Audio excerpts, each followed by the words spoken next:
A major cyber attack on Jaguar Land Rover has forced the company to shut down its car production across the world. That's what ITV News understands.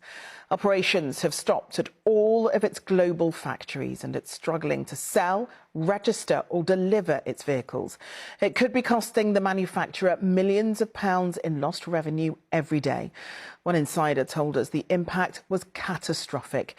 It's not known who's responsible, despite several groups of hackers claiming it was them. Our business editor Joel Hills reports.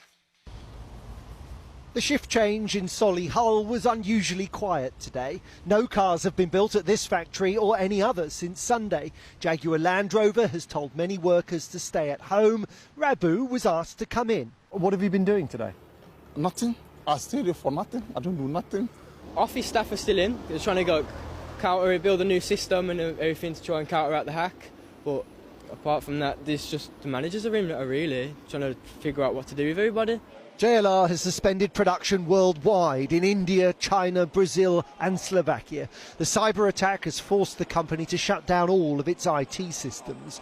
Jaguar Land Rover built 400,000 cars last year. Just over 250,000 of those were made in Britain, where the company employs almost 33,000 people, more than any other car maker in the UK. JLR says it's working on a controlled restart of its computer system, but for now the company's struggling to register new vehicles with the DVLA, to order parts and to book shipments for export.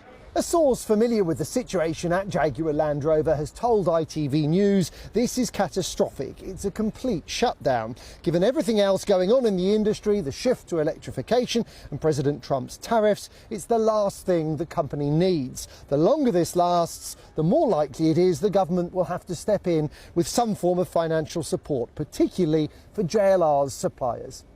Well, JLR produce about 1,000 cars a day globally. That generates a profit for them every day of about £5 million.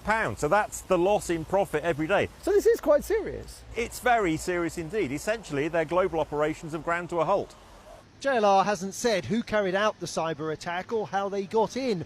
Earlier this year, Marks & Spencer was forced to suspend its online sales for 15 weeks following a hack that ended up costing the business £300 million. The recovery from this attack of this magnitude can often be measured in months and not weeks. And their silence on timelines suggests that they're still assessing the full scope of what's happened and assessing the damage.